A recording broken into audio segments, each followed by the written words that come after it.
Wrestling on weed. Wrestling on weed. Wrestling on weed. Wrestling on weed. Wrestling on weed. Wrestling on weed. Wrestling on weed. Wrestling on weed. Wrestling on weed. Wrestling on weed. Wrestling on weed.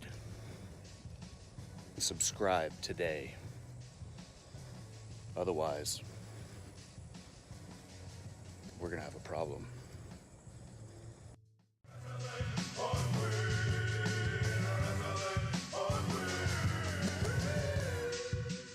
It's time for the Blunt Ratings. If this is your first time tuning in, this is how the Blunt Ratings work. We take each show and break them down into 5 categories: matches, promos and backstage segments, storytelling, commentary, and the crowd. For each category, each show can get up to 5 blunts. The average score of those 5 categories stands as the official Blunt Rating. Those are the rules. Now let's get right into tonight's edition of the Blunt Ratings. We want the smoke. Talk to him. We want the smoke. We want the smoke. Come on, John. All right, we right back at 'em. Wow Nation, what's going on? We got a lot to talk about. We gonna start with the pre-show. Obviously, it's gonna be another long stream because there was 15 fucking matches at AEW's All Out last night. It was a long ass show. And boy, we got a lot to talk about. We just talked about all the fallout from the CM Punk and CM Punk and John Moxley stuff. Well, really CM Punk and everybody else stuff after the Moxley stuff, because they didn't really have nothing to do with Moxley at the end of the day. But we talked about that on the previous stream. So this show, we're just going to talk about the matches. I'll present my Blunt Ratings at the end, and we'll just run through them one by one. So let's get through the pre-show matches real quick. The first pre-show match, I think it was Sammy Guevara and Tay Conti going up against Ortiz and Ruby Soho. Decent match. Didn't need to see it on the show. The best parts of the match, and one of the worst parts of the match and the night, but the best part of the match was how it started, honestly, which I've seen before, and it was funny because Sammy tweeted out a little later. He was like, I hate golf carts, because you saw Ortiz driving the golf cart full speed with Ruby Soho in the passenger seat, and they ran down Sammy Guevara and Tay Conti. Sammy shoved Tay out the way so she ain't get ran over. That's a good husband, you know what I mean? And, he took the brunt of it. Nasty bump again. Looked like he actually got hit with the golf cart. It wasn't a nice bump. But then they went in the ring, had a match. It was a match. Didn't last that long. It was nasty because there was a move where Tay was holding up, Sammy was holding up Ruby, and Tay drop kicked her in the head, and Sammy just kind of slung her down and dropped her on her head. It was sick. It was really nasty. I was not a fan of that bump or that move. I'm not sure if it was, I don't think she meant to land on her neck like that, but it just looked gross. And I was like, oh, hell no. But Guevara and Melo did end up winning. It was some sloppy spots to the match. Nothing. It was thrown together match. I didn't really care about it. That's enough talking about it. I'll give my Blunt Rating on it at the end of the show. After that, we had something that was cool. It wasn't really a good match or anything, but it was a cool little moment. Cool Hand Ange went up against Hook. Hook was really getting all the offense in. Daddy Magic was out there, helping out his boy Cool Hand Ange.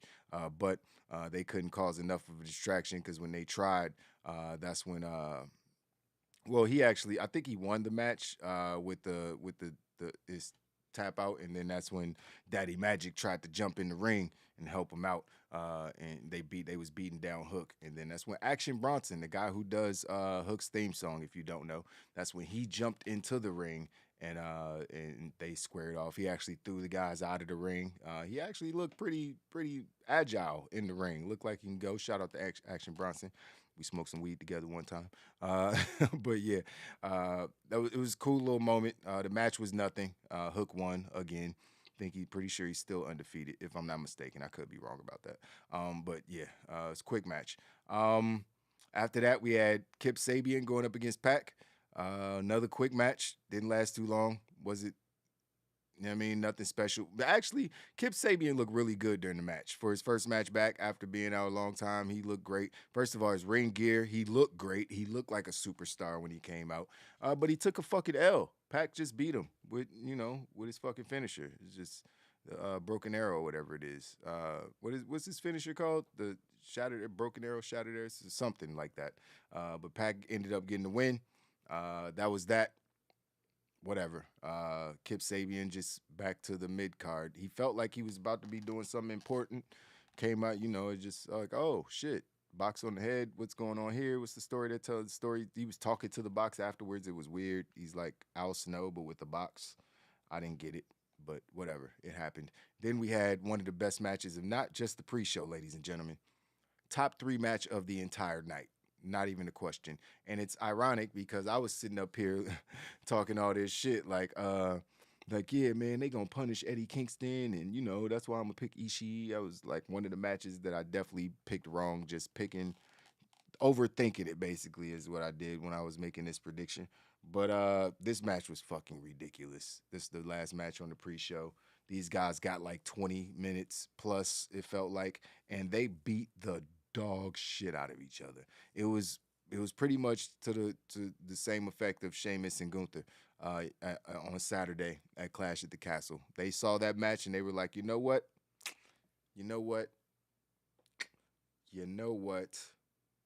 Let's do it better. So they went out there, man, and they did their best to do it better. I ain't gonna lie, they did their best to do it better. Let me check this to make sure that we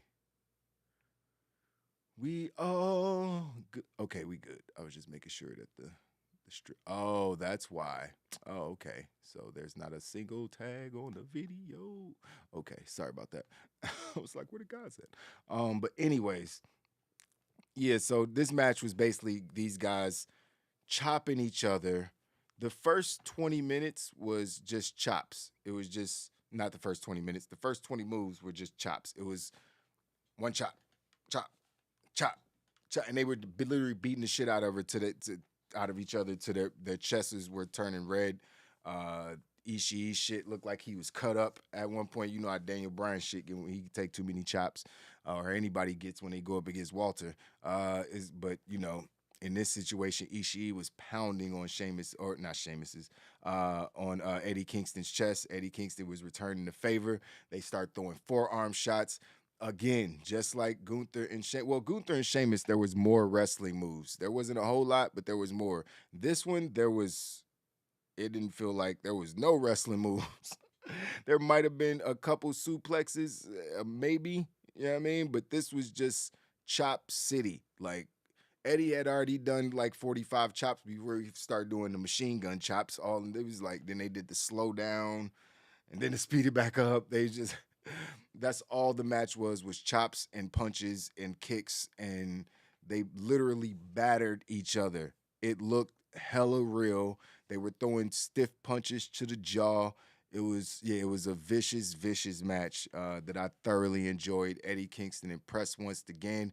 Their selling during this match was great because the idea was behind the match that they were both trying to be tough guys because they are tough guys. So they were sitting there taking the chops like, do it again, do it again. But it's only so many of those you could take before you're like, do it again. Oh, okay, do it again. I can't. Okay. So it's like the fake selling or the over dramatic selling becomes like real dramatic selling. You know what I mean? It's like, all right, now my chest is caved in. Now I'm really trying to hold myself up. Now you can see it because my chest is pilling and it's red. So yeah, of course that shit hurts. And I'm continuously being beaten on my already bruised and cut up chest. Yes, hurts very much. You can tell. Don't even really have to do a lot of selling or wincing at that point. So, yeah, this was good, man. I enjoyed this very, very much. I thought they did a great job in this match. This is the best pre-show match, hands down. Give me 1 second, guys. Let me get this together. I did not do the tags on my video. That's not good for algorithm. Let me just do this real quick. Copying these joints. Boom, boom, boom. Most relevant. Boom, boom, boom. All right. All right, I think we're good now. I think we're good.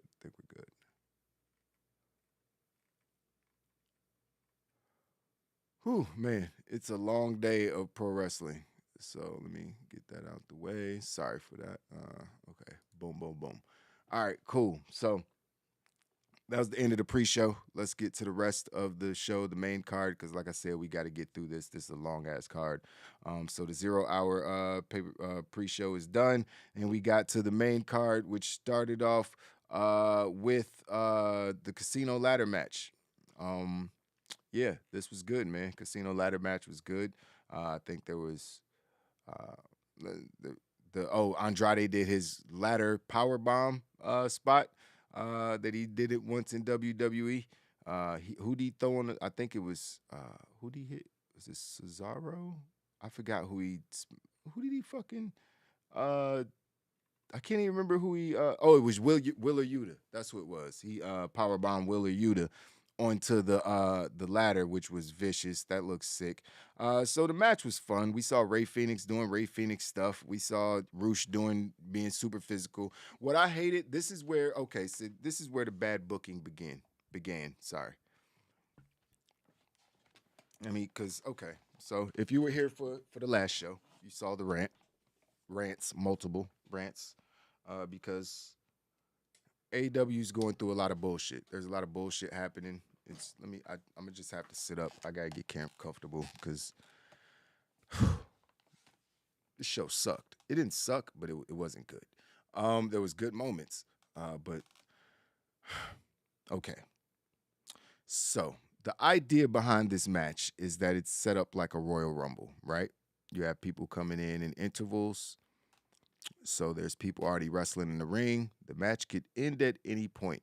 There's no situation to where someone can't end the match before you get out there because the thing is already there. It's not like a Royal Rumble where the goal is to be the last man standing. The goal is in this, which kind of doesn't seem fair now that I think about it, is to be the first guy to climb the ladder and take down the chip.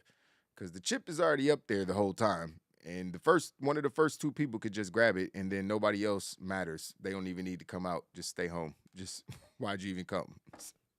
So somebody explain that to me, how that's supposed to work or make sense at all. But all right, that's what they do. So if that is the case, somebody fucking tell me why Roosh is coming to the ring while hold on, Willer Yuta is literally on the ladder. He's literally set the ladder up, already on the ladder. Like, I'm about to climb up and win. All I got to do is climb the ladder, and then I win. That's it. I'm gonna just climb the ladder, and this is Roosh when he's making his entrance.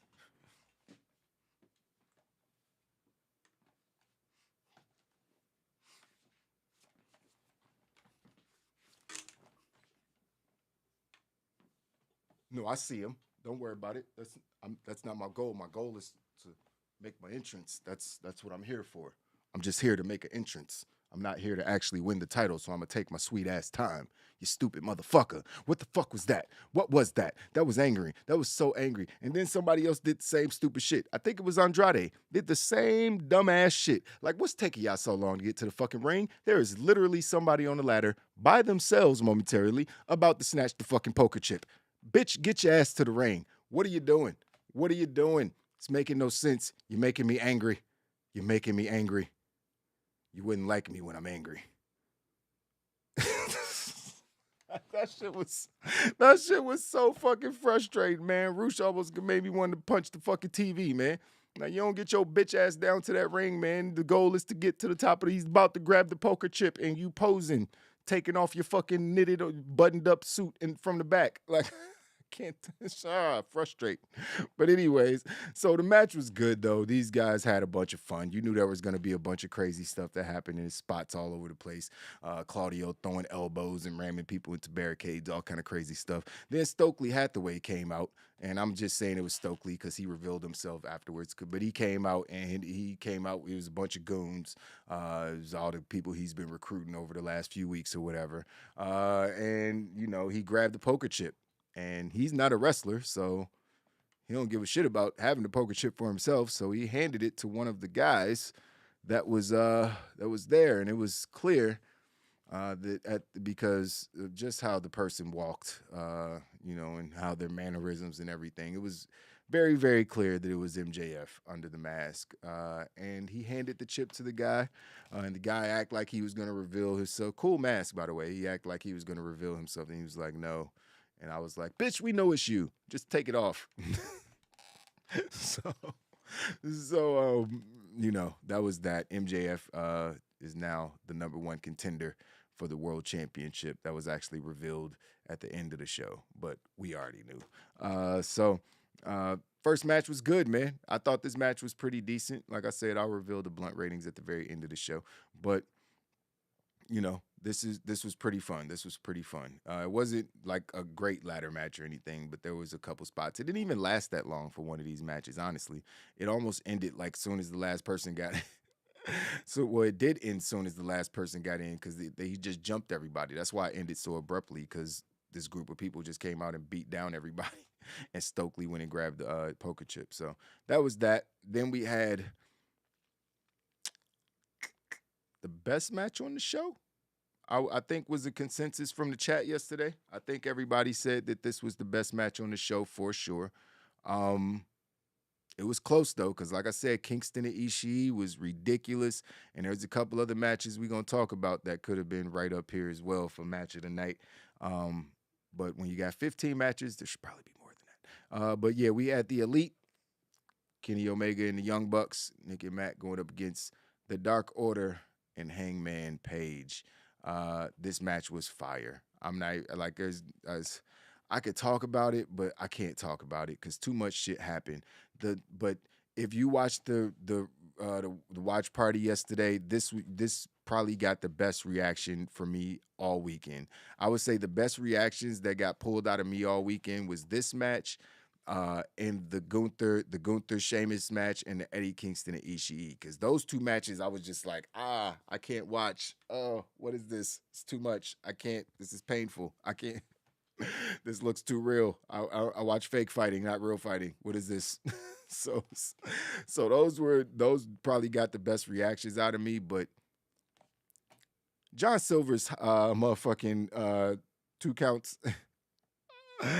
Oh my God. I was literally jumping up and down in my chair because I had predicted that the Dark Order was going to win, and he made me think that they were going to win multiple times. God damn you, John Silver. Damn you and your motherfucking 2 counts. Them shits was so good, man. I was popping so hard. I was like, they won. They won too. I was like, no. It was really like heart-wrenching, man. They did such a great job. They told a great story between Kenny Omega and Hangman Page, and calling back to previous matches that those guys had with Nick holding Hangman's leg at one point. Remember they did that before? Like it was. All this shit was good. The match was great. You already knew the match was going to be great, though. Everybody assumed that this would probably be match of the night when we saw it. So, when we saw the card. So, it definitely, gave us what we wanted. It wasn't like a 5-6 star match or anything, but it was up there.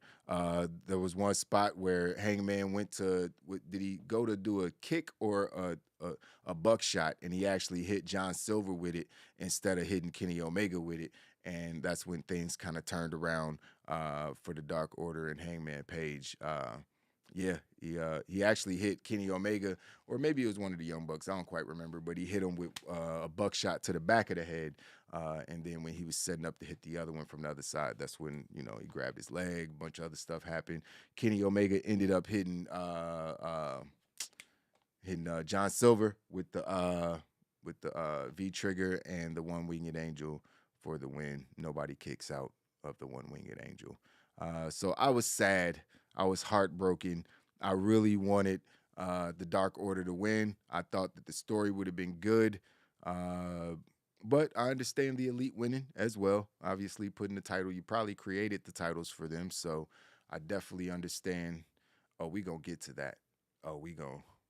Because I heard some people, oh, I can't wait because I got beef with JD. No, it wasn't even JD. Nah, not JD. Who's the black dude that Jesse? Jesse. I call him Lessie because he be taking L's back to back. He be taking L's. I'm fucking with you, Jesse. You cool as shit, man. But nah, they was talking about how Jade Cargill did not look good last night. I was like, are y'all high? What? Do you like girls? I mean, it's okay if you don't. But what dude that likes girls gonna tell me that doesn't look good? I'm sorry. It don't matter what race or background or nationality. It don't matter if you can't see. You know she looks good. Like that bitch was gorgeous last night. He's tripping. I love the costume, the She-Hulk and all. I mean, I hate the show, but her costume looked amazing. She almost tripped. She definitely almost had a Shockmaster moment. Like it was a little awkward when she was busted through the wall. It was like she had to. Wait a minute. Let me get this step right because that would have been pretty funny and sad. That would have actually been terrible. That might have ruined her entire gimmick and character. If she just tripped and they didn't cut the cameras, like it would. Oh, that would have been so bad. Even if she did cut the camera, like somebody got cell phone footage, it would have been all over the internet in 5 seconds. But she came out looking fucking gorgeous last night. Oh my God, I love that woman. I am completely in love with Jade Cargill, and ain't nobody gonna tell me that she's ever had a bad day, looking in the mirror in her life, because I just can't imagine it. I feel like she just wakes up and looks like that because she has superpowers. She snap her fingers, she in full makeup and hair and outfit and shit. Like so, yeah, I love Jade. Speaking of, let's talk about her beating up Athena in about 3-4 minutes, because that's what happened, and that's what I assume would happen. Athena. She didn't do shit. I mean, it's like she didn't do shit. They built up, but she cut that crazy promo. Well, it wasn't a crazy promo. She was high. She was excited and passionate, but it wasn't like the bars weren't that great. But she was like built up to be the biggest competition that Jade's faced so far. She beat her in 4 minutes, man. What do you want me? How do you want me to believe that Jade shouldn't be the AEW Women's World Champion? You got an interim champion right now. Officially after last night, and you want me to believe that the She-Hulk character isn't the best woman in the division? Once again, poor booking, and this is long-term poor booking. Congratulations. At least you got the long-term part right. So yeah, she hit her with a jaded and won. Yeah. All right. So moving on. Yeah, Athena's done. What is Athena? I don't care about no Athena, man. People keep gassing her. Oh, she's so great in the ring. You don't get this Cabbage Patch Kid off my fucking TV. I don't care. There's people who aren't as good in the ring who are more entertaining. I'd rather watch them, period. Everybody don't need to do 5-star matches. Some people need to make me laugh. It's fucking wrestling. Some people need to make me feel something. It's fucking pro wrestling. It's fake. I don't care. Everybody don't need to be fucking Kenny Omega and Adam Cole in the fucking ring. You know what I mean? CM Punk is barely those guys. You know what I mean? He makes me feel, though. John Moxley, one of the best in the world, but most of his moves are kicks and punches. You know what I mean? And DDTs. It's not like he flipping all over the fucking place. His his tope looks fucking trash. Like, you ain't got to be the greatest fucking in-ring performer. You know what I mean? You have to make me feel because I'm watching a movie or a soap opera. You know what I mean? Where y'all fighting in your underwear.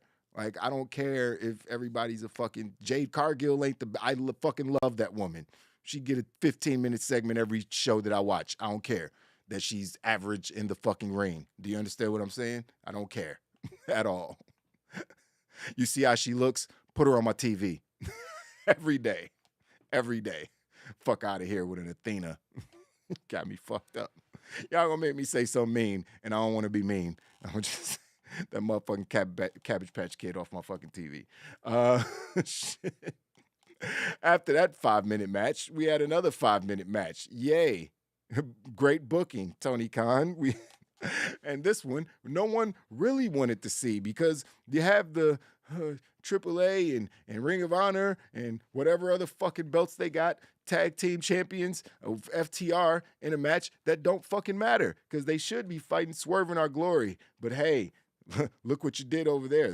Never mind. We'll get to that in a second. But hey, FTR and Wardlow teamed up. Hey, remember Wardlow? He used to be a thing when the guy who just showed back up made him a thing, but now he's not a thing anymore. And now that guy's back and he's a thing again. And nobody cares about this guy because not a thing. But they went up against Jay Lethal and some guys from another company who are taking up TV time, even though you have 150 people on your roster who you can't get on the pay-per-view as well. So you already have to have 15 matches. So, hey, here's an idea. Let's bring some other guys in that no one was asking for and put them on the pay-per-view and give them 15 minutes because that's exactly what we should do because we're good bookers.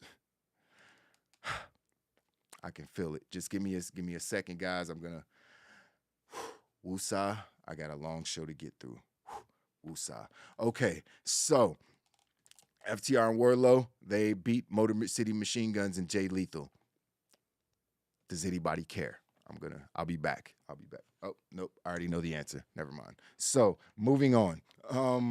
He did bring his daughter out to break Sanjay. That was cute. She's adorable. I did not give a fuck what was happening during this match. I was just like, when's Wardlow's next TNT title match? When's FTR getting the AEW Tag Team Championships? That's all I care about. That's the story that matters. Why are you doing this to me? Why do I have to see Satnam Singh?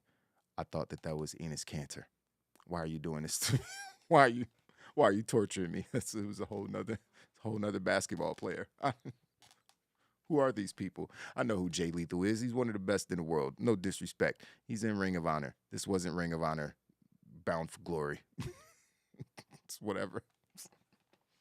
Mixing up my pay-per-view promotion. I don't give a shit. You know what I'm saying? Oh, man.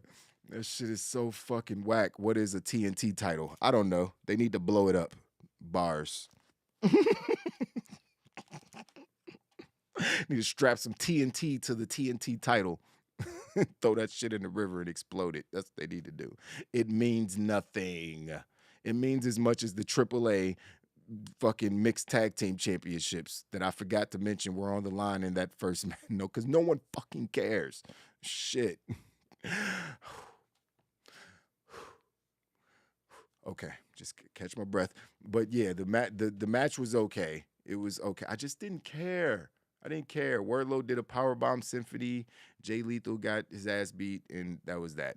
Then we had, hey guys, guess we had after that. Guess we had. Anyone want to take a guess?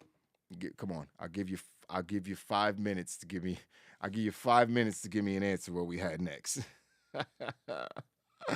Because that's exactly what we had, another 5-minute match. Hey, because the night was full of them.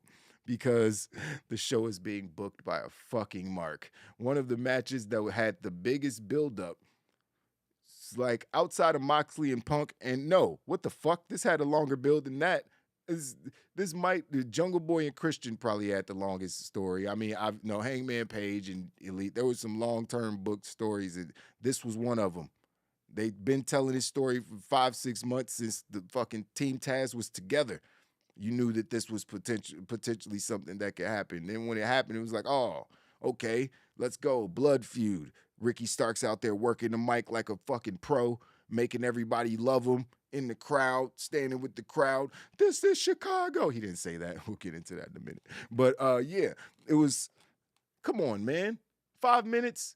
A weak-ass spine buster, it wasn't weak. It looked weak, but he dropped that man right on his ass. That looked like it hurt because you don't want to just get dropped on your ass, slammed on sitting up. That's just, you much rather land on your back. Like, he could have just, like, crushed his spinal cord the way he fucking landed on it. Yes, but, you know, it was a wet fart match, man. It was a wet fart match. It made Hobbs look strong, but it made Ricky Starks look like a fucking chump. You know what I mean? It just made him look like a chump at the end of the day. So I have no idea how they're going to repair this. It was a nothing match in my opinion. So I don't really even have, I'll give my blunt rating on it. I feel like some of my blunt ratings are probably too high. It's usually that way sometimes when I go back and I start talking about it, like, wait a minute, I gave that too many blunts. That it didn't deserve that. But then let's talk about a match that did deserve all the blunts. Oh, this match deserved all the blunts because I didn't want it, because I wanted something else. But then when I got it, I was like, oh, okay. Well, that worked out, didn't it? And then because the show's being booked by fucking Mark, it didn't. Because remember my prediction when I went off during the predictions and I said, if Tony Khan doesn't put these belts on the Acclaim, he should sell his fucking promotion. That's what I said. You heard me say it. I said it multiple times in the last 48 hours before the show aired. You heard me say it. He should sell the fucking promotion. I think that combined with everything else that came, I think that was the most accurate thing that I've said about Tony Khan in this promotion in so long. He's not going to. He's a billionaire. I get it. It's his company. But he's terrible. It's bad now. It's bad. Clearly, the Acclaimed are the most over tag team in the company. And I mean out of all the tag teams, all of them. That's Nick and Matt included. People have seen them with the belts before. Now they have other belts. You have tag team championships. The hottest tag team in the company. I don't understand this thing about a company who is bubbling this hot, trying to compete on a major, major scale, not taking advantage of moments like this. It just didn't really make any sense to me. Oh yeah, Samoa Joe returned. I talked about that, or I didn't talk about that. All right, whatever. But this, anyways, back to this. It just didn't really make any sense. Why wouldn't you did you hear the crowd? We heard the crowd. We heard the crowd the weeks before that. That's why it was blatantly obvious to people like myself that the Acclaim should have the belts. It was obvious. They were so fucking over. Every time they came out, the crowd is going fucking nuts. When fucking the scissor meat thing became like a serious thing, you should be like, all right, we got to figure out how to get the belts on these guys. That was your moment. Last night was your moment. You can't replicate that. You can't. Just how WWE's going to have a real fucking hard time replicating that Drew McIntyre, Roman Reigns in that moment, unless they do Clash at the Castle at Cardiff and Roman still has the belt next year at this same time, which I don't see happening. Or somebody had to, maybe he beats The Rock. I don't fucking know. Maybe he drops it to The Rock and gets it back. Then they can do it at Cardiff. They got the rematch, and then Drew can beat him then. But it's going to be hard to recreate that moment. You know what I mean? So they only come once, twice, three times, sometime in a lifetime, man. You got to capitalize, and Acclaim is hotter than they've ever been. The crowd was clearly 1,000% behind them to the point to where they booed Keith Lee and Swerve, and Keith Lee and Swerve had to start working heel during the match.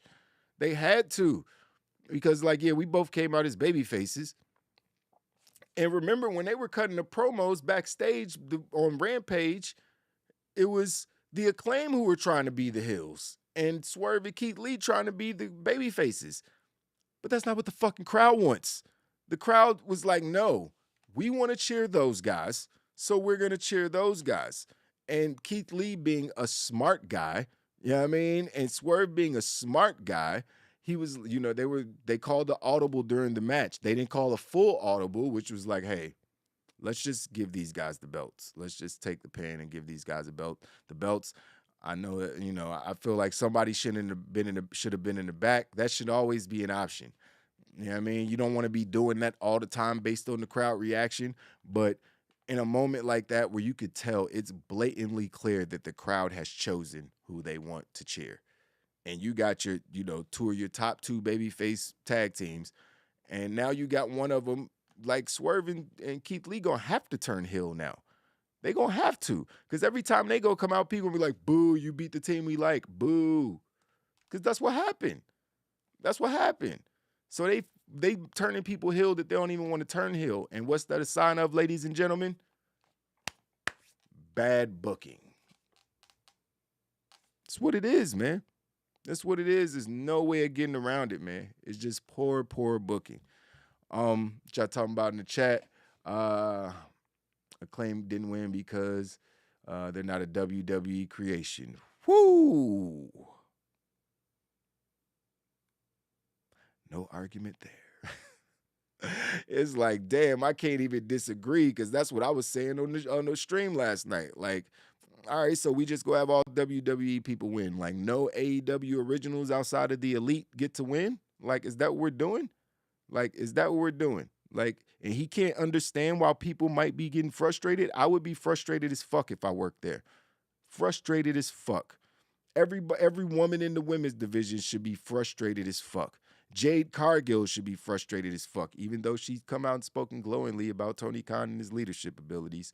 She's clearly just happy she has a title. She knows she probably doesn't actually deserve to be in that position based on her wrestling ability, but she got the position because she looked like a fucking superhero, and he allowed her to learn in the position, which I'm 100% okay with because put her on my TV every day. I love her. So, with all my heart and soul, I will marry her tomorrow. Please. Please, Jade, marry me, please. Oh, man. Damn, that woman is fine. But yeah, man, this shit is terrible, bro. This shit is terrible. Now you got, apparently Swerve is like, the fuck they gonna get another title shot for? What you mean? Did you not hear the crowd, motherfucker? Don't you want that reaction again? They better get another title shot, and you better drop the motherfucking titles. Actually, that's exactly what's gonna happen. You don't get a choice in this. It's fake. I decide who wins the belts. You dropping the belts to the Acclaim on Wednesday. Period. That's it. We don't need to build to another match or another feud. Like, we don't need to do it. We can, but y'all gonna have to work super heel because y'all gonna get booed because everybody want to see them. Max Caster came out there and had some whack bars about fucking Keith Lee looking like Lizzo. It was more of his average raps. You know what I mean? It wasn't super bars. You know what I mean? This week. And they still fucking blew the roof off for him because nobody cares. At the end of the day, the dudes are entertaining. People want to say, scissor me, daddy. You know what I mean? It's funny. You know what I mean? And they're not scissoring. It's just the A's. It's just the Acclaimed, the A's, and they look like scissors. Stop being gross. Oh, scissor me, daddy. Like, come on, man. Come on, man. They was doing the Swerve in Our Glory chants, too, and all that. Until Keith Lee hit the, and then his face just got real stoic, and he was like, okay, now I'm going to destroy his arm. Start working limbs, start working heel. He did a big splash on his arm at one point, or his leg. That shit looked vicious. Yeah, man. And, there was one great spot where did they set a ladder up? No, they didn't set a ladder up. They set something up, but they had Swerve, or was it Keith? I can't remember which one, but they had him set up on a ladder or some type of apparatus outside hanging off the apron. And then Max Caster came in and did the mic check elbow on the outside, and that was a pretty tough looking spot. So they did a bunch of shit, man. This is probably the Acclaim's best match. I don't know if I've ever seen them have a match this good that lasted this long either. I can't recall, but I don't think I have. Like, this is probably their best match. This is definitely their best match. I can't think of a match that the Acclaim had that was this good. I think like Private Party. And, this is their best match. This shit was fire. You know what I mean? This is definitely in my top 3 matches of the night, along with the Elite and Ishii and Kingston. Like, those are my favorite 3 matches on the night. The main event probably falls somewhere 4, 5, 6, something like that. It was cool too. So yeah, man, definitely worth the watch. If you haven't seen the show, this was one of the matches that you definitely want to catch for sure. Swerve in Our Glory ended up winning. Keith Lee hit fucking what do you call that? The power bomb that he does. Yeah, it's a good match, man. Good match. I enjoyed it. So what else? After that, fuck. The bad booking continued. This is bad booking that was pretty predictable. It was predictable, but it still sucked. Somebody got to read the tea leaves or read the room or understand what's supposed to happen, or maybe just stop watching so much WWE. I feel like Tony Khan was a WWE fanboy, and then he created his company, and now he's like, he be saying, oh, I'm a fan of the indies. I know everything about wrestling. Yeah, motherfuckers, and a lot of them motherfuckers don't be that successful. You should be watching Vince and Triple H. Their shit is publicly traded. You want to be one of them? You want to be like them? You should probably watch them.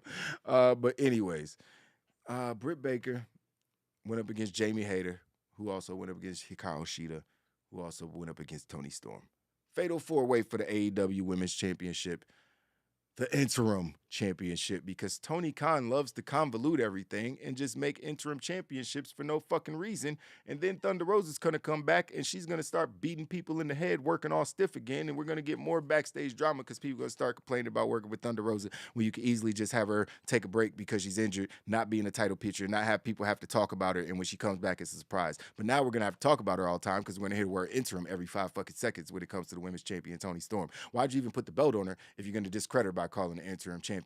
Doesn't make any sense. She wasn't going to be interim champion a couple weeks ago before Thunder Rosa announced that she got hurt. She was just going to be the champion. But now she has to walk around and call herself the interim champion, which makes no fucking sense. Like, it's fucking stupid. No one even knows how long Thunder Rosa is going to be out. It could be a long time. It's not a part of a storyline like CM Punk. And if it is, it's fucking stupid because you just did it with CM Punk. Are you not paying attention? Tony Khan, should I slow down for you? Because it doesn't seem like comprehending anything that's going on right now. I swear to God.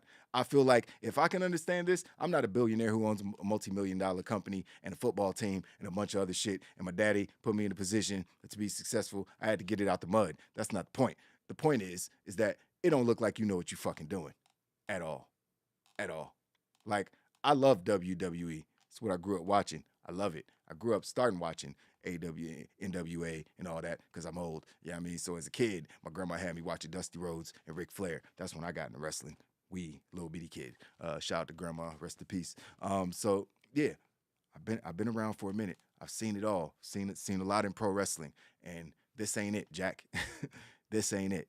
This is not how a wrestling company is going to be successful in the history of pro wrestling. In the entire history of pro wrestling, the very second, ladies and gentlemen, I don't mean an hour later, I mean the very second that the wrestlers get control of what's going on in the company is the very second that the company ends. It's over. It's over. Do you hear me? Do you hear the words that are coming out of my mouth? It's over. There's no coming back from this. I don't understand if everybody does it. And listen, I'm going to say it one more time. If this is all a work, congratulations. You suck at fucking doing works. Like, what do you want me to say? You fucking suck because it's stupid. It's the dumbest work of all time. If everything is a work, if you booking 15 matches on a show is a work to make us upset because you want to give everybody 5-minute matches that don't do anything for their career or their build or the stories you were trying to tell. If everything is a work and the work is I suck at my job as a wrestling promoter, then congratulations, you got me. I guess I don't fucking know who wins in that situation. Like, I'm not. It's like, what is the fucking work? The work is like this shit is all true or you suck at running a wrestling promotion. But either way, it's all bad. There's no good coming out of this. Like, I don't understand how anybody cannot see that. Like, it's no good coming out of it. Like, it's over. Unless CM Punk is just gassing all of us and none of this is true and there's no backstage kerfuffle and like everybody loves each other and it's all juices and berries in harmony and Britt Baker and Jamie Hayter don't actually hate Thunder Rosa and none of these issues are actually a problem and Joey Janela was just playing around when he started shitting on the company after he left and all these different things and Aleister Black didn't actually bow to the crowd and isn't trying to request his release. Maybe nothing is true. None of it's true. None of it's true. It's just all a work. I'm being worked. He's actually really good at running a wrestling promotion, right? So who's getting suspended? Are we gonna go back to that? I'll get to it in a minute. Somebody better be suspended today. I just want to. Eddie Kingston quietly got suspended for mushing somebody. There was a whole fight between if nobody gets suspended, it's already over. I don't even need to say if it's already over.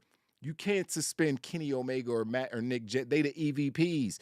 How's an EVP gonna go fight one of your wrestlers? He gonna fight your champion for talking some shit? You could do that. Is that legal? Bro, you can't put your hands on people for doing things like that. You suspended somebody for mushing somebody. What you gonna do? CM Punk getting suspended?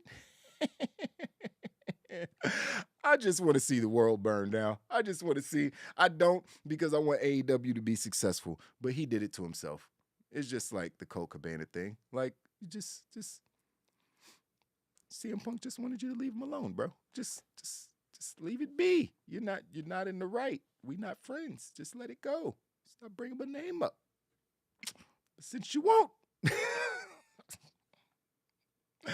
I'm about to air you out. That's what's about to happen. Oh man. Now telling AEW is fine with Dustin Rhodes. Oh yeah, Dustin Rhodes is cool. He should stop wrestling though. Like the roster's too thick for Dustin Rhodes to be on any card. Period. I'm sorry. Even against Claudio Castagnoli. Like, and the match was really good. Don't get me wrong, the match was really good. But there's so many other people that you're trying to build up. What are you building Dustin Rhodes up to? And does Claudio need Dustin to get over? Why are you doing that match? Why am I talking about this right now? Anyways, let's talk about the Fatal 4-Way between the women, because that's what we were talking about. And this match was frustrating because I wanted Jamie Hayter to win. I chose Jamie Hayter because just like the rest of the fans in the arena in Chicago, we wanted Jamie Hayter to win. She's clearly like one of the best talents that they have. She looks like a believable champion. She has a built-in story with a former champion, Britt Baker, which they definitely played up to last night in the match. It's just right there. Like, you want to, and she's been there from the beginning. So you want people, and just want the people who've been there, who helped the company become what it is, or who help lay the groundwork for the company. They want those people to be rewarded. They just want those people to be rewarded. That's what it is at this point. People want the Acclaim to win because they were there way before Swerve and Our Glory, who just got fired from the other company and came over here, and now they champions. What are you doing? It really looks like he's just trying to rub shit in Triple H's and Vince McMahon's face. Like, oh, look what I did with the guys you didn't want. Nigga, look what you're doing with the people that you got, that you already had. How does that make any sense? That don't make you look good. That makes you look like them, you dumbass. I don't understand how he don't get this shit. I just don't understand how this is all literally just flying right over Tony Khan's head. Like, you trying to thumb your nose, you still worried about, and there's more news about how Tony Khan is like, oh, I don't like the fact that they put on a show the same weekend as us. They put on 2 shows the same weekend as ours. I got money and ways to get back. Bitch, shut up. Shut up. I don't want to hear none of that shit. Book the talent that you got right. Stop needing the talent that they made popping to get your company popping. If it wasn't for Jericho and Cody Rhodes and all, nigga, you ain't created no stars.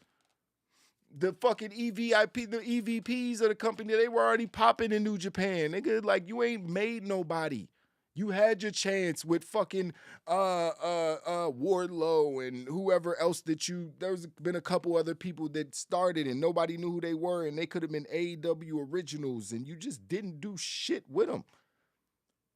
So don't nobody give a fuck about your money or your plans, my nigga. You a billionaire, and this is what you giving us. Who gives a shit? You know what I mean? This is just me speaking from the heart. The shit is dumb. It's just dumb. It's poor booking.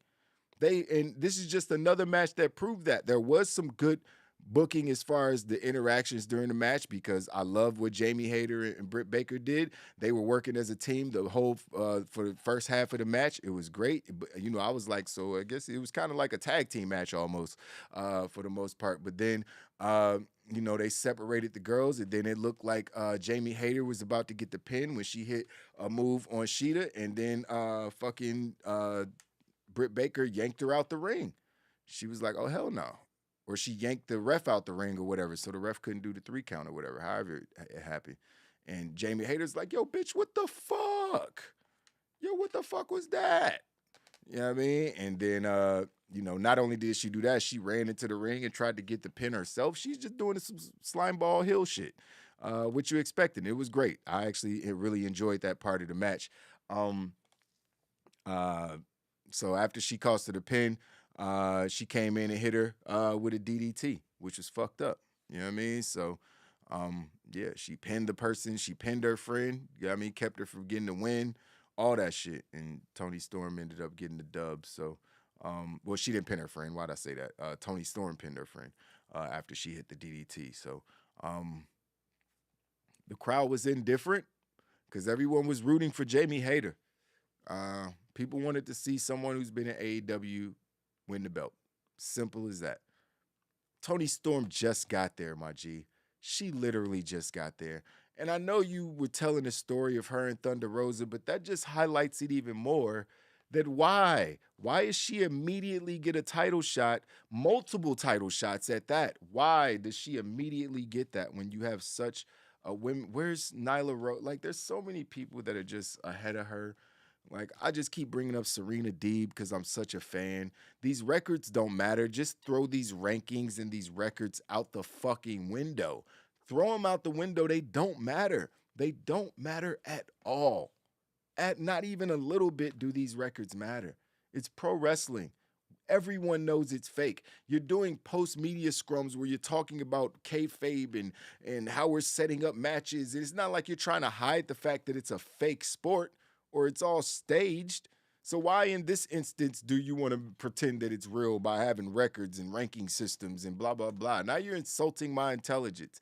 It was a cool idea for like 30 seconds. And then we quickly realized, okay, this doesn't work in pro wrestling. This is stupid. This doesn't work. You know what I mean? It just doesn't work because it don't matter what somebody's fucking record is. If they're not over, my nigga, it don't matter. You tried to give them a bunch of wins. It didn't work. Nobody cares to watch them wrestle. Get them the fuck out of here. Get them the fuck out of here. And that's not the case with Toni Storm. People like Toni Storm. No disrespect to her. I like Toni Storm. You know what I mean? Yams for days. Gotta love it. You know what I mean? No disrespect. But God damn it, she don't deserve to be the AEW Women's Champion over other people.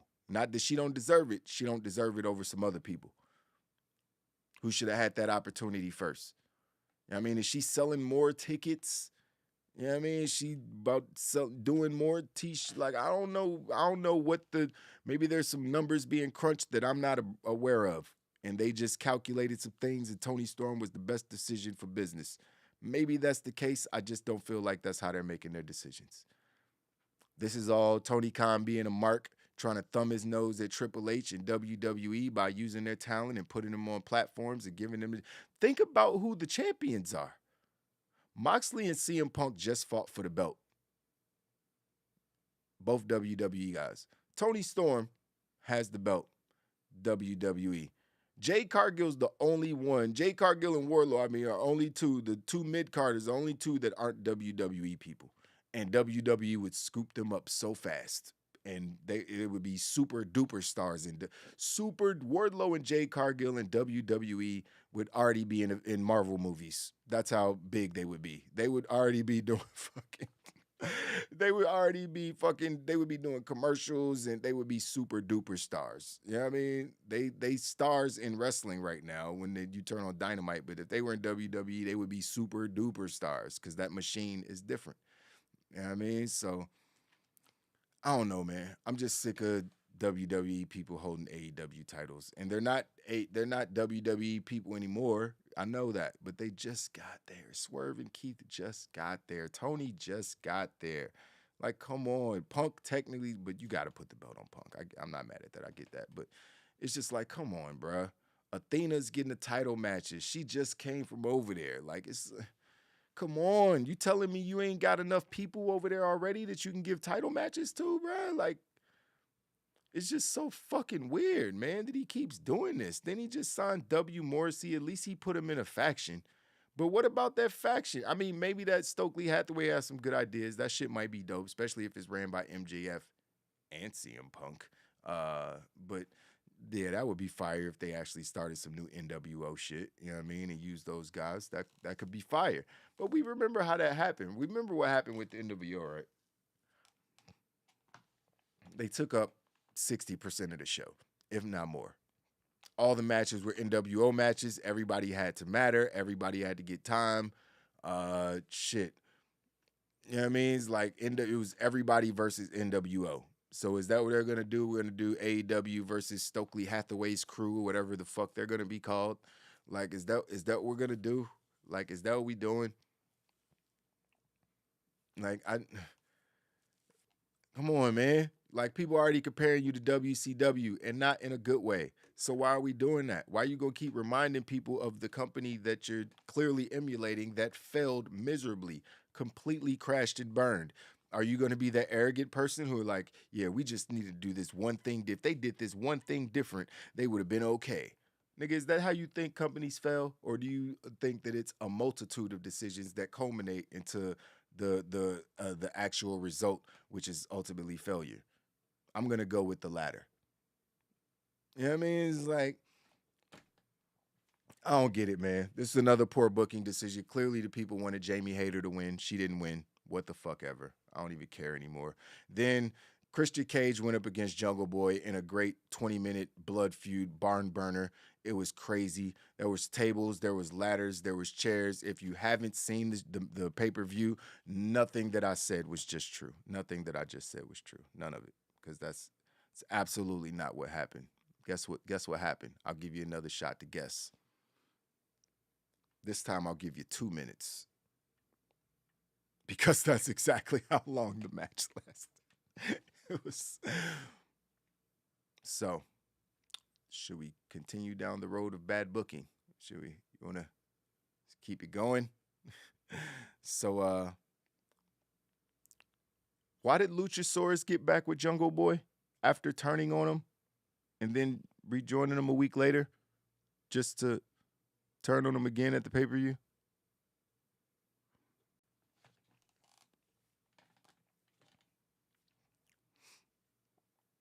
Anybody, can I get an answer? I'm so serious. What was the point of him turning twice?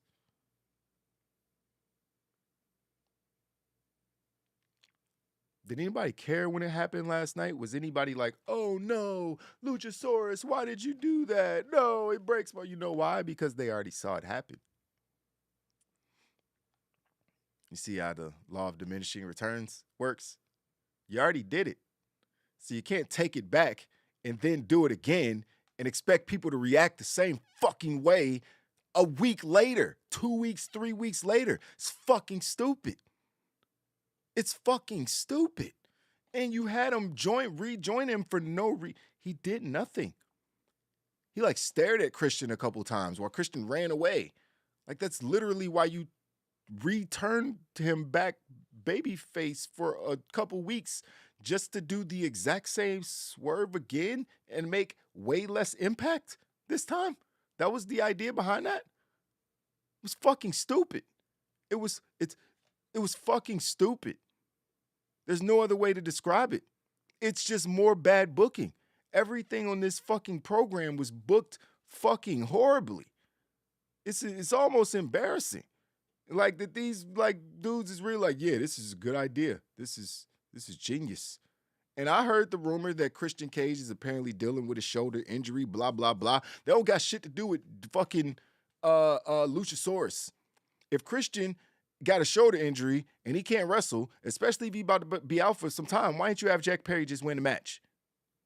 Why didn't Jack Perry just go out there and destroy him? It's a blood feud. He talked about the man's family and all that.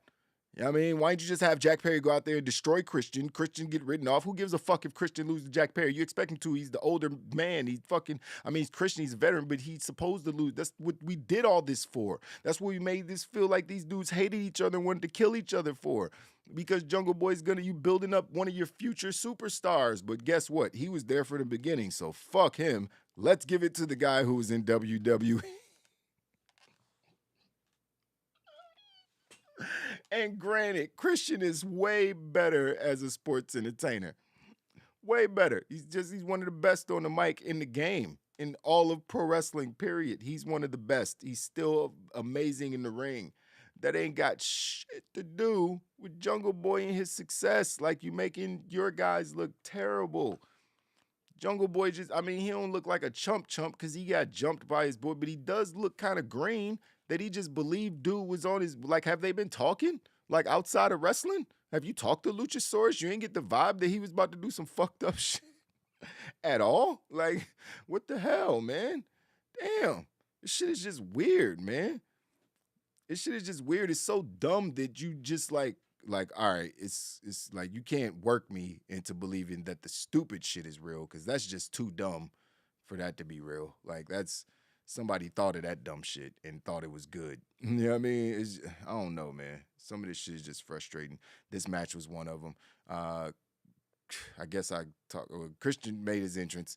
Jungle Boy tried to make his entrance. Luchasaurus came out on the ramp on the stage and choke slammed him onto the grates where the pyro comes up, and he was fucked up because it was a pretty high fall.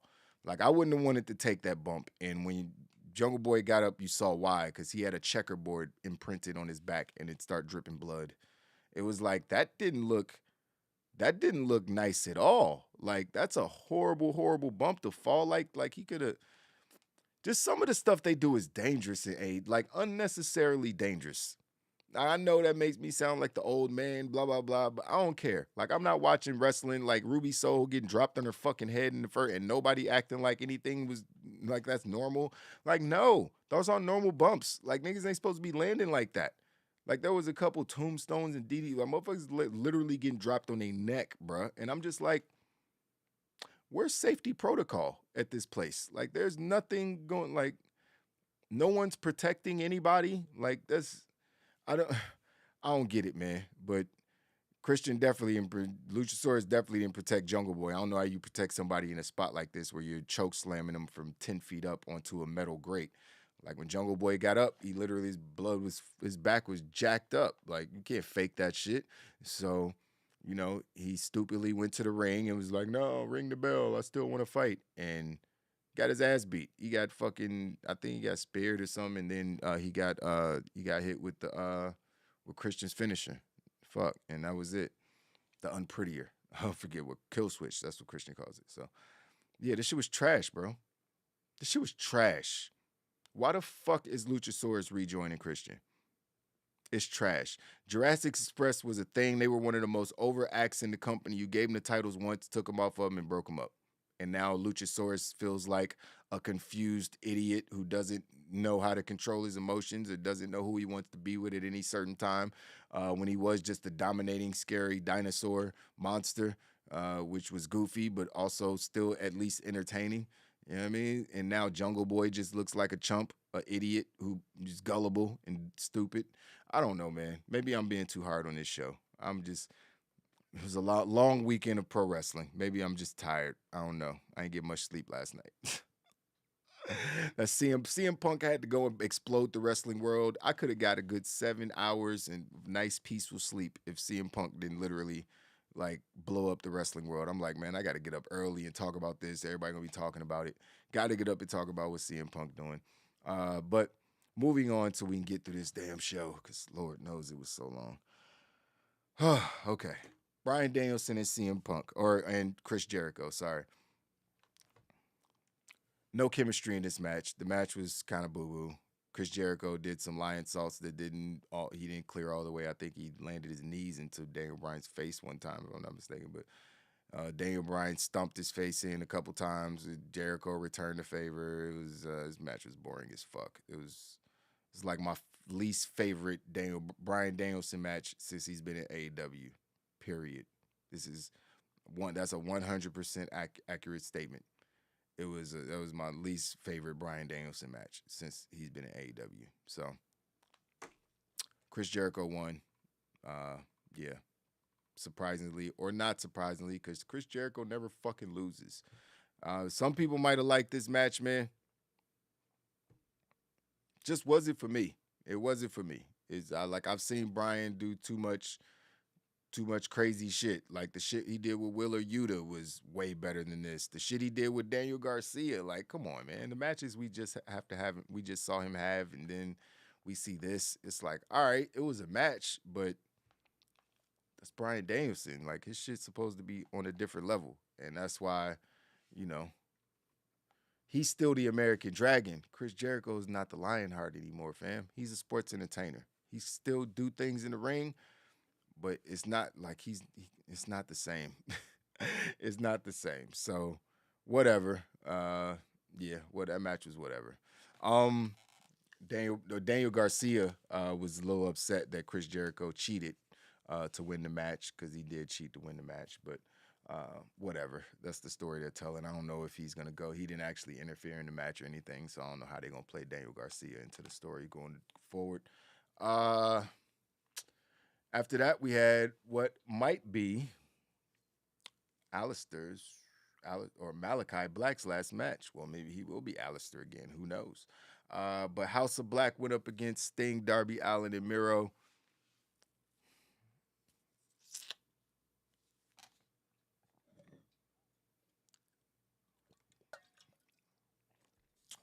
How old is Sting? He's what? 62? Somebody said? I can hear you through the airwaves. Say in my ear. 60. He's what? Oh, so he's in his 60s? Oh.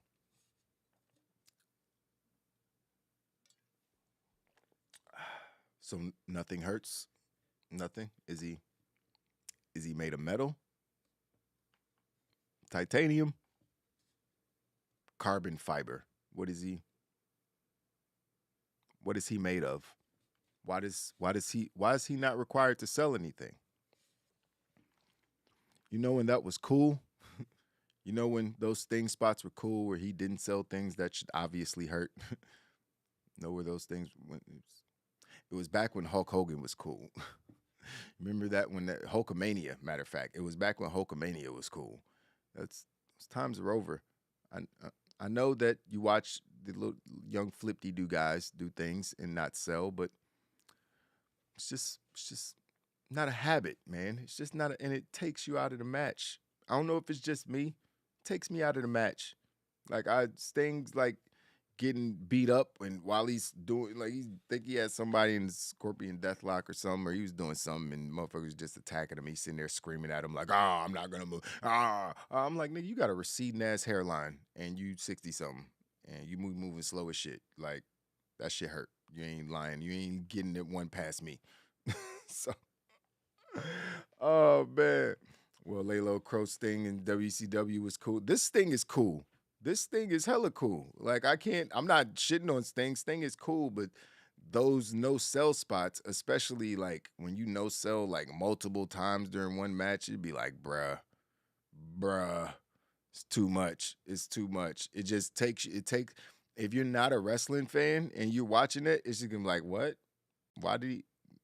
Of course that would hurt. He just hit him with a fucking, kicked him in the face or some shit. He just go, so the kick was clearly fake then, because unless that man is a fucking cyborg. But anyways, the match was fun, man. Nobody should ever do a tope suicida except for Darby Allin and Rey Fenix. I stand on that. Darby just be cannonballing himself into people. Miro started the match off, and he got in there, and he didn't want to tag nobody in. He was being ornery, beating up the other guys until Darby had to tag himself in. And that's when he ran wild. Sting didn't really get into the match until a little bit later, which is usually the case. But it was a good match, man. I enjoyed it. Buddy Murphy got beat up a lot. Yeah, both of the other guys got beat up a lot. Alistair and Sting had some good moments. Sting actually spit in Alistair's face. He spit the black mist in Alistair's face, which I thought was pretty fucking stupid. Because since when did Sting start doing that? And that's a heel tactic. So but there's no heels or baby faces. We're all tweeners here. We're all tweeners. It's only tweeners in AEW. We have two separate entrances for all tweeners. Fucking stupid. God, this company is frustrating. But yeah, so Darby Allin, Sting, and Miro won, even though House of Black needed to win way more. Sting doesn't lose. That is clear. He's never going to lose. So it was what it was. If you want to win and get to the top of the rankings, just tag up with Sting. Your record will be undefeated. After that, we had the main event, which was Jon Moxley and CM Punk. And this shit was great. It was my fourth favorite match of the night. I would say after the matches I mentioned earlier, the trios match at Kingston, Ishii, and the tag match. This was my next favorite match, I would say. Moxley ended up busting CM and Punk open early. Apparently, people saw him blading himself on the outside. I kind of missed it. He got thrown to the outside, came back up bloodied. It's definitely real blood because that shit was leaking for the entire match, and it wouldn't stop for a while. But that's mainly it wouldn't stop because Moxley just kept digging and picking at it. He was rubbing his arm against it, digging his elbow in it, digging his fucking claws and fingernails into it. Like he was just doing the most, you know what I mean, trying to open that man's wound and draw more blood, which is cool. He looked like a rabid pit bull out there. So it was good, but Punk looked like a newly healed Punk. It looked like he had two legs and never had an ankle injury.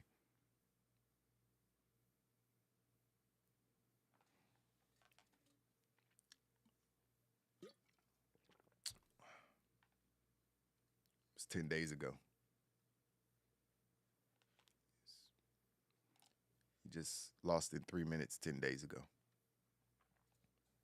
So, I don't know if who that doctor is, but I would like to see him, please, because I have a knee that I would like to heal from being broken to being fully repaired so I can jump off things and kick people in 10 days. Can you help me, please? I'm assuming that's a thing. Because how the fuck was he moving so fast? It's like, he clearly, that part of the story was clearly a work. Like his fucking foot was, he broke his foot or whatever, but it was clearly healed when he came back the first time. And they added that to the story so Moxley could get his win, so they could give Punk back his win and make the crowd hate CM Punk, because that's what happened. Mind you, ladies and gentlemen, this is how bad this story has been booked. They're in Chicago. CM Punk is a god in Chicago. He's literally one of Chicago's favorite sons. Yeah, up there with the Michael Jordans and the whoever's. And this man was getting booed. Like they were aggressive boos. He was getting cheered. There was a lot of cheers, a lot of CM Punk. He was getting booed. And now that I think about it, ladies and gentlemen, that might be what set him off. He's like, yo, y'all bitch ass niggas got these people booing me in my whole town because they think I'm a bad guy because all this Colt Cabana bullshit and all these rumors that y'all doing backstage. You know how these fucking smart fans, they know better. Like, you know what I mean? You putting all this shit out there trying to make me look bad.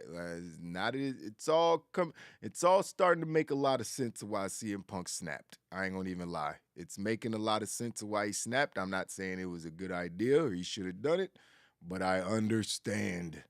I 100% understand. Is man can only take so much, before he just goes off and starts putting shit out there. But yeah, this match was good, man. CM Punk ended up winning after hitting 2 GTSs in a row. It was what it was. I didn't pop really because it's fucking predictable as hell. It's like, of course CM Punk is gonna win. It wasn't like when the match ended, I was like, all right, so that was cool. Like it was nothing like the Dark Order and their false finishes and all that crazy shit where I was all hype. I don't know. It's just this match. It did it. I liked the match, but it was too predictable. It was too predictable. If Moxley would have won, that might have got a pop out of me. But CM Punk getting a pop. Plus, I was so shocked and uncomfortable by the fact that CM Punk was getting booed and people were flipping on a bird. Like, that don't be happening in Chicago. You know what I mean? So that's how bad this has been booked, that they made. Moxley is over everywhere. Let's get that clear. Moxley is over everywhere. But CM Punk don't get booed in Chicago. And that's all because Tony Khan is irresponsible and he lets his EVPs and other people in the company go out and bury the top star in the company and try to make him look bad when he's supposed to be a babyface. And we're all out here complaining that CM Punk is making a babyface look bad. And we're not even paying attention to the fact that they're doing it to him. We're not even paying attention to that. They're literally burying him, and he's supposed to be the top babyface in the company. He is the top babyface in the company. So he had every right to go off. Like at the end of the day, when you think about it, maybe more stuff will come out, and I have to change my mind and backtrack. And I don't care. I don't give a shit. But just from what I'm seeing right now, and everything that's been said, and who sounds genuine, and who sounds like a snake, and who's saying things behind closed doors, and who's coming out public. Like, I always believe the person that sounds the most passionate about what they believe. Like, and those people can be full of shit, liars too. But there's a way to tell the truth if you really believe it. You know what I mean? And the way CM Punk told that story, I believe that everything he said is true. So, it don't sound like he was making up anything just to try to, finesse us. So, was what it was, man. I hope it's all a work, but clearly this isn't all a work. It's not all a work.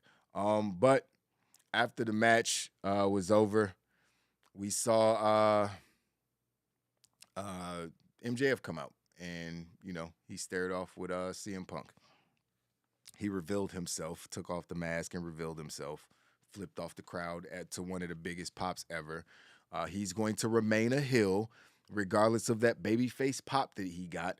MJF is never going to be a babyface. Can y'all understand that? Like, tweener is like, he's not gonna be a tweener. Like, everybody else gets confused by the applause in the chairs. You saw MJF. People were cheering him. He was like, fuck y'all. He was literally flipping off the crowd as they were trying to cheer him. He was like, man, get this shit out my face. I don't need your applause, bitches. You know what I mean? It's like, so MJF did his thing, man. I'm going to go ahead and reveal these blunt ratings now so we can get up out of here and I can get a break because I've been streaming for 3-4 hours straight. Let's see. Pay-per-view scene. Boom. All right, cool. So, all out, we got the first half. I'm going to go through these quick too. Y'all let me know if y'all agree or disagree. Sammy Guevara and Tay Mello versus Ortiz Ruby Soho. I gave 2.75 blunts. Pac versus Kip Sabian. We now call him Zip Sabian over here. They got 3 blunts. Hook versus Cool Hand Ange, 3.25.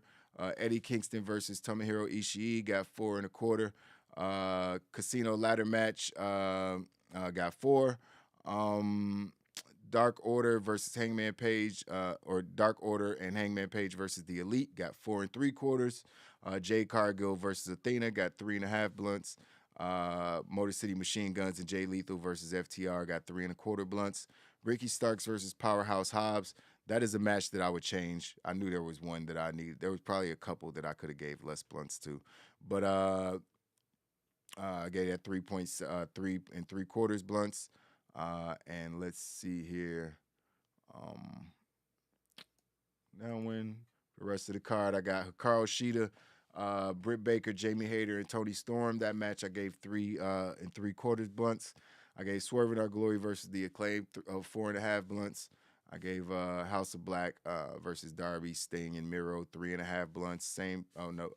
Chris Jericho and Bryan Danielson got 3 blunts, which is probably the lowest that Daniel Bryan will ever have for a blunt rating in a match. Let's be clear about that. Jungle Boy or Jack Perry and Christian, they got 2.5 blunts because it wasn't a fucking match. It was just 2 moves and it ended.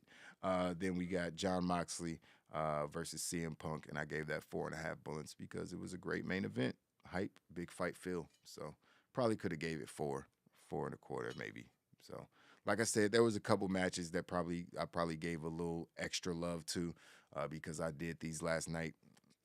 Once I sat and thought about a lot of this shit, it was just became even more frustrating.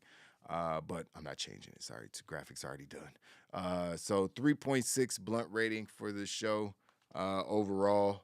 Silver blunt. We're used to AEW pay-per-views just like smashing it, knocking it out the park, being great. just being like, oh, thank you, AEW, when the shit is over. But now it's just like, man, I hope it's good. You know what I mean? I know there's going to be some good stuff, but then you have to, we were all talking about how good Ricky Starks and Powerhouse Hobbs was going to be. We were all talking about how good of a match Christian Cage and Jungle Boy was going to be. Guess what? We didn't get to see those matches because Tony Khan can't book a wrestling promotion for shit. Let's just call it what it is. And if he ever hears anything I say on this channel, he going to hate me. You know what I mean? But it is what it is. I'm going to say what the fuck I'm going to say. You know what I mean? I don't care how big we get, how many subscribers we get in the future. It don't matter. I'm going to say what the fuck I'm thinking. You know what I mean? They're going to have to, you know what I mean, hire me in the company for me to shut up. You know what I mean? Give me a job and I need $10 million. Shit. But other than that, we over here on YouTube's telling the truth.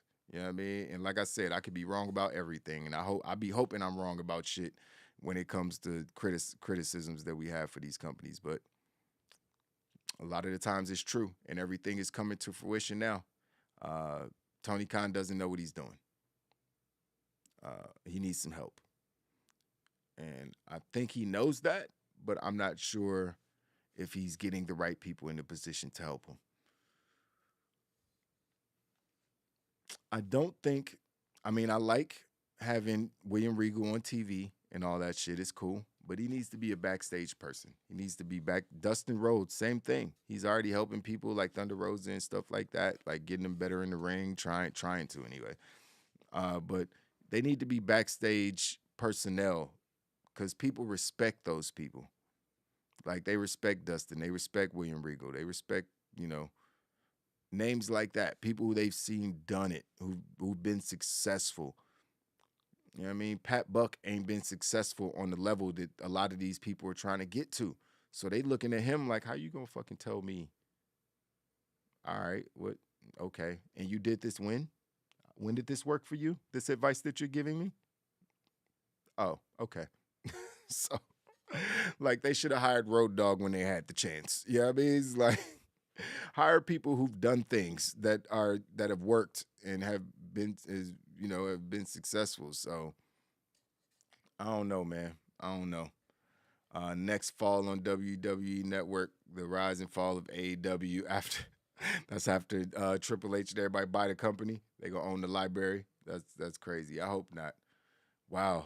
That would be epic domination. I just don't think anybody else would have the balls to even try to go up against WWE if that happened. There's a lot riding on the line with AEW being successful. Like, I really don't think who would want to invest that much money and do some shit that ultimately is just going to get crushed by the people who are doing it right, who've been doing it for 40 years before you. It's just, what you're going to think. You're going to think, oh, we're going to create an alternative that we can let the wrestlers have a say-so and let them. Nope, it's going to be the same thing. Same thing. The wrestlers shouldn't be in control. They should be employees. They are not your business partners. They should be employed. Now, they also shouldn't be independent contractors. Again, they should be employees because they're employed by your company. They shouldn't have any fucking say-so in what happens with the actual fucking company. You could let them have input on the storylines and different things like that, but ultimately there should be one final say, whoever the boss is. See, the Vince McMahon, or now it's Triple H, there's a head of creative. There's not the heads of creative. There's a head of creative in Paul Levesque. There was a head of creative when Vince there. It was like a final say for everything. Because if you got multiple people trying to make it, there's multiple people in a match, at least two, at least three with the referee. So you got all different types of people in the matches. People might not agree, blah, blah. Somebody got a final say so. Somebody got to do it. It's got to be a chief, man. It's got to be one big chief. You can have underbosses and other chiefs, but it's got to be the big chief. That's like when everybody's in this scatterbrain, everybody arguing back and forth. People can't decide, make decisions because everybody got their feelings. The chief just say, I don't give a fuck about what none of y'all say. This is what's happening. You can be mad. I don't care if you're happy. Don't smile. I don't care about if you're sad. Don't frown. Everybody just go to work. Like, it's got to be that one person that's going to do that. You know what I mean? And Tony Khan ain't him, bro. Tony Khan want to be friends with all the wrestlers because he's a fucking mark. MJF was 1,000% right. is the perfect way to describe that dude. He's a fucking mark, bro. And it doesn't mean he's a bad person by any stretch of the imagination. I do not think that Tony Khan is a terrible human being or anything. He just sucks at booking wrestling promotions. I would too. I mean, I'd probably be better at it than he is. You know what I mean? Because, yeah, I would know to put people in the right positions that are smarter than me to help me organize things. Everything is about organization. You got to be organized as a company, especially a wrestling promotion where people are just backstage and hostilities, testosterone and estrogen and everything, just people all amped up and aggressive, and you got to have someone that can calm things down and control the situations, man. And Tony Khan, his old deer in headlights, man, CM Punk was sitting there roasting everybody, and Tony Khan is just sitting there like,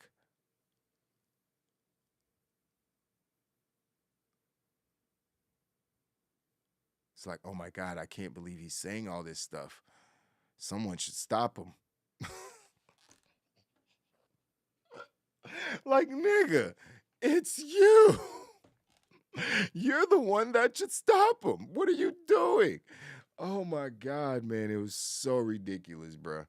But those are the blunt ratings. Show got a 3.6 blunt rating. It was probably more like a 3.3, honestly, if you asked me to just give it a blunt rating overall for off the top of my head.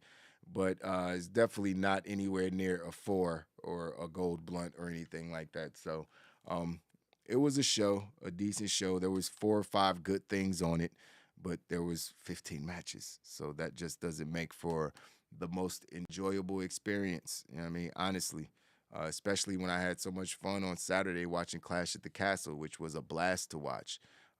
So it's not over for us, ladies and gentlemen. Speaking of WWE, I got to come back in a little bit, in maybe an hour or so. The blunt ratings for Worlds Collide are going to be very short. That's going to be a 20-minute stream tops. I promise you, I'm in and out. So hit the notification bell if you want to join us live when we do that stream. If not, you can always watch it afterwards. But I got to get all this content ready for uploads over the next couple days. And obviously, I'll be back live again tomorrow around 11 o'clock for the Monday Night Raw blunt ratings, which should be fun. And we're definitely going to be doing another news show either late night tonight. We'll be live doing news, or we'll wait to do it tomorrow morning before or after the blunt ratings. But the only way to keep up, man, is to hit the notification bell, because with pro wrestling, there's really no way to have a schedule. The only thing we can have a real schedule for is the blunt ratings, doing those the day after the programs around 10:30, 11 o'clock. But everything else, we just try to get it out as we can, as far as reaction videos and different things like that. Just try to batch record as many as I can when I have time and stuff like that. And then when the news breaks, stuff like this, we're going to always try to make sure that we're keep you guys alert on what's going on in the pro wrestling world, man, because shit is crazy right now. But everybody who joined me for the second stream of the day, especially y'all who was there for the first stream, y'all been rocking with me for 3-4 hours today. So definitely appreciate y'all. Dave, KGM, Gruss, everybody that's always in here. Asiago, that's a cool name. Or it's Asia Go, but I'm going to call you Asiago because that's my favorite thing to eat at Wendy's. AIC, I see all you guys, man. Make sure you sub to the channel. Once we hit 1,000 subscribers, I will be doing a live subscriber shout-out stream where I'm going to shout out all 1,000, my first 1,000 subscribers. I will be giving y'all a big shout-out on a stream dedicated solely to you guys. So hit that subscribe button, man. Hit the notification bell so you know when we go live. Like this video so it goes out to the algorithm lords and they bless us with a lot of views. Until the next time, which will be in about an hour or so. Lord, I'm tired. I will see you guys shortly. It's your boy, Miss Stage D. Deuces.